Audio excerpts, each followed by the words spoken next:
Welcome back. Election के बाद बलूचिस्तान मुल्क का वाहिद सूबा है जहाँ हुकूमत साजी के लिए इत्तेहादियों की तादाद के हवाले से सूरत हाल बिल्कुल विफाक जैसी है। शायद इसीलिए इलेक्शन के 2 माह बाद भी बलूचिस्तान में पीपल्स पार्टी की हुकूमत कायम होने के बावजूद सरकारी मशीनरी जाम पड़ी है और काबीना जाने कहाँ खो गई है। सेनेट इंतखाबात में बलूचिस्तान के तमाम 11 सेनेटर्स के बिला मुकाबला मुंतखब होने के बाद ये तवक्को थी कि इत्तेहादी जमातें काबीना अरकान के हवाले से भी सेनेट इंतखाबात की तरह इत्तफाक़ राय का मुजाहरा करेंगी, लेकिन ऐसा होता दिखाई नहीं दे रहा। पीपल्स पार्टी और मुस्लिम लीग नून बलूचिस्तान में शिरकत इक़्तिदार के सबसे बड़े हिस्सेदार हैं। पीपल्स पार्टी 17 नशिस्तों के साथ अक्सरियत जमात बन गई है, जबकि मुस्लिम लीग नून की 16 हैं। इसके अलावा हुकूमती इत्तेहाद में बलूचिस्तान अवामी पार्टी अवामी नेशनल पार्टी भी शामिल है। पावर शेयरिंग फार्मूले के तहत तय पाया गया था कि वज़ीर आला deputy speaker People's Party, governor और स्पीकर नून लीग का होगा, जबकि 6 वजारतें दोनों बड़ी जमातें बांट लेंगी और वो वजारतों से 2 नशिस्तें हैं वो बलूचिस्तान अवामी पार्टी को मिलेंगी। ताहम नून लीग और पीपल्स पार्टी के दरमियान तयशुदा माहिदा शायद एक किसी बिगाड़ का शिकार है और पावर शेयरिंग प्लान से नाखुश दीगर जमातें भी काबीना की तश्कील में बड़े रोड़े अटका रही है या बहरहाल एक सूरत हाल है जो खींचातानी की है। ये थे जनाब सरफराज बुगटी, बलूचिस्तान के वज़ीर आला, जो इलेक्शन से कबल पीपल्स पार्टी उन्होंने ज्वाइन की थी, मगर वो पीपल्स पार्टी के नुमाइंदा ज़रूर है मगर सिर्फ नाम के। हुकूमत साजी से लेकर इंतज़ामी फ़ैसले दरअसल कहीं और हो रहे हैं। तहाँ बलूचिस्तान हुकूमत के तर्जुमान का दावा है कि सरफराज बुगटी इत्तेहादियों समेत सदर ममलिकत आसिफ अली ज़रदारी के साथ मुशावरत के बाद बलूचिस्तान काबीना की तश्कील को हतमी शक्ल दे चुके हैं और जल्द ही इस हवाले से हतमी ऐलान भी होगा। बलूचिस्तान में अभी तक हुकूमत गायब, काबीना गायब, इन तमाम उमूर पर बात करते हैं। हमारे साथ मौजूद हैं मुमताज़ सीनियर सहाफ़ी कोयटा में जनाब शहज़ादा जुल्फ़िकार। बहुत बहुत शुक्रिया शहज़ादा साहब। ये बताइएगा कि बड़ी अजीब सी सूरत हाल है।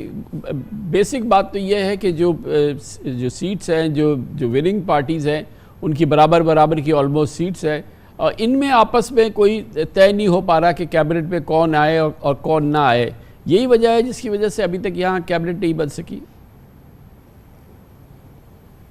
जी बिल्कुल खान साहब, देखें, अगर आप 2013 में जो इलेक्शन हुए थे उसमें डॉक्टर मालिक साहब चीफ मिनिस्टर बने थे, पश्तूनख्वा मिली अवामी पार्टी, नेशनल पार्टी और पाकिस्तान मुस्लिम लीग नून थी। ये 3 बड़ी पार्टियां थीं, बाकी छोटी पार्टियां भी ज़रूर होंगी लेकिन 3 बड़ी पार्टियां थीं और बहुत जल्दी आसानी से और क्रीम थी वो उस वक्त कौम परस्तों के, और बहुत आराम से चीज़ों को वो कहते हैं हम टैकल कर लेंगे। लेकिन 8 जून को डॉक्टर मालिक साहब हल्फ लेते हैं और उसके कई माह बाद 23 या 24 अक्टूबर को काबीना तश्कील पाती है। इसी तरह आज भी देख लें कि 2 बड़ी पार्टियां हैं, बज़ाहिर तो नज़र आता है कि बहुत आराम से चीज़ें तय कर लेंगी, बहुत कोई मसला नहीं है। 2 बड़ी पार्टियां हैं, उनमें 6 इंडिपेंडेंट शामिल हुए थे और 6 इंडिपेंडेंट्स कुछ गालिबन कुछ 4 पीपल्स पार्टी में शामिल हुए हैं, 2 मुस्लिम लीग नून में शामिल हुए हैं। उनको भी एकोमोडेट करना है, पार्टी के लोगों को भी एकोमोडेट करना है। खुद पार्टियां के अंदर बड़ी प्रॉब्लम्स हैं। ये सिर्फ ये नहीं है कि एक दूसरे के उनका जिस तरह शेयर होल्डर हैं उनका कि 6 आपको 6 वजारतें हमको, इसी तरह बाप है, बाप को उन्होंने क्या देना है, ANP को कोई वजारत देनी है नहीं देनी है, किस तरह अकोमोडेट करना है, ये मुश्किलात हैं। और उन मुश्किलात की वजह से, और फिर आपको पता है कामरान खान साहब कि ये इलेक्टेबल्स हैं, ये किसी पार्टीज़ के साथ कोई उनके हार्ड कोर के लोग नहीं होते हैं। जैसे सादिक उमरानी साहब हैं, बहुत पुराने वो रहे हैं, वो उनकी पार्टी कुछ भी मुश्किल में आए, अच्छी उसमें आए, वो उसके साथ देंगे। लेकिन दूसरी ये इलेक्टेबल्स तो पार्टियां बदलते रहते हैं, इनके लिए यही होता है कि हम किस तरह जो है अपने जो इंटरेस्ट है उसको सर्व करें। यही वजह है कि अब लोग वजारतों के लिए मुख्तलिफ पार्टीज़ में जाते हैं और इस वक्त ये तय हो नहीं सका, यही वजह थी। हालांकि चीफ मिनिस्टर ऑन रिकॉर्ड हैं, अभी भी मैं सुन रहा था, लेकिन ऑन रिकॉर्ड है, वो उन्होंने कहा कि 2 को हमारे इलेक्शन हो जाएंगे और उसके बाद तय हो जाएगा, हम राब्ते में हैं। ये बताइए कि एक जानिब तो ये जब तक इलेक्शन, ये सूबाई काबीना के लिए, गवर्नमेंट के लिए खींचातानी जिसमें कोई रेजोल्यूशन नहीं हो रहा, मगर दूसरी जानिब जो सेनेट इलेक्शन हुए वो खूब एक चमत्कार था कि सब लोग अनअपोज्ड हो गए और बहुत ही स्मूथ और बहुत ही ज़बरदस्त तरीके से।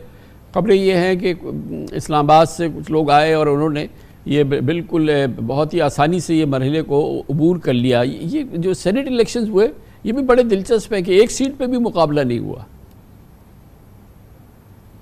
देखिए, आपने अपने ओपनिंग रिमार्क्स में भी कह दिया, अभी आपने ख़ुद भी कह दिया कि इस्लामाबाद से कुछ लोग कोयटा गए और कोयटे में तमाम मामला तय कर गए। तो जाहिर है अगर उनकी इन्वॉल्वमेंट हो तमाम चीज़ें तय हो जाती हैं। अब काबीना में भी जब वो बैठेंगे और सबको कह देंगे कि आपकी डिमांड नहीं होनी चाहिए, आप आराम से बैठ जाएं, आपको काबीना में हम शामिल नहीं करेंगे, आपको ये पोर्टफोलियो नहीं मिलेगा, उस वक्त ये हो जाएगा।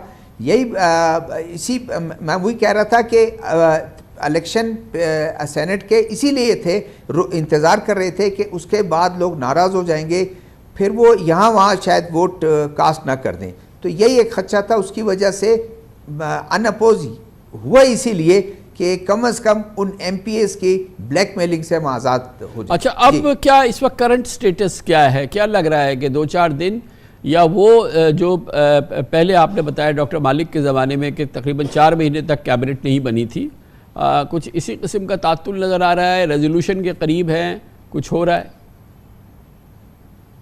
नहीं, हो जाएगा, इसलिए कि अभी कोई इसी वीक में, मेरे ख्याल में इसी वीक में हो जाएगा, और बहुत कम इम्कान है कि ईद के बाद हो, वरना तो 28-29 को हम सुन रहे थे कि वो इजलास बुला रहे हैं और उसका, और गवर्नर हाउस में तकरीब हो जाएगी, फिर डिले हुआ, कुछ लोगों को शामिल किया जा रहा है, कुछ नाराज़ हैं, कुछ को शामिल नहीं किया जा रहा है, वो नाराज़ हैं, सब दौड़ रहे हैं, कोई लीडरशिप की तरफ दौड़ रहा है जो जिसके तरफ आपका इशारा है, कुछ लोग वहाँ मत के मेजॉरिटी लोग वहाँ दौड़ रहे हैं कि हमें काबीना में शामिल करें, अच्छी पोर्टफोलियो दें, क्योंकि जो लोग हमेशा से काबीना में रहे हैं वो चाहते हैं कि हम काबीना में रहें और अच्छी अच्छी पोर्टफोलियो एंजॉय करें। तो और जो चीफ मिनिस्टर के उम्मीदवार थे उनको भी खुश रखना ज़रूरी है, उनको भी अच्छी पोर्टफोलियो देना ज़रूरी है, उनको भी काबीना में अच्छी पोजीशन देना ज़रूरी है। सीनियर मिनिस्टर किसको देते हैं वो भी ये काफ़ी देखने वाली बात है कि किसको लेके आते हैं।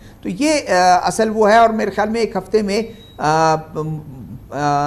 दोनों पार्टियों के लीडरशिप और दूसरी ताकतें मिलके बैठ के ये फैसला कर लेंगी। बहुत शुक्रिया, बहुत शुक्रिया शहजाद जुल्फ़िकार साहब हमारे साथ थे, सीनियर साहबी कोयटा से। इसके साथ ही हमारे आज के प्रोग्राम का अख्ताम होता है। सैटरडे संडे की हफ्तावार तातील रहती है। पीर को इंशाल्लाह आपसे फिर मुलाकात होगी। पीर तक के लिए कामरान खान को इजाज़त। अल्लाह हाफ़िज़।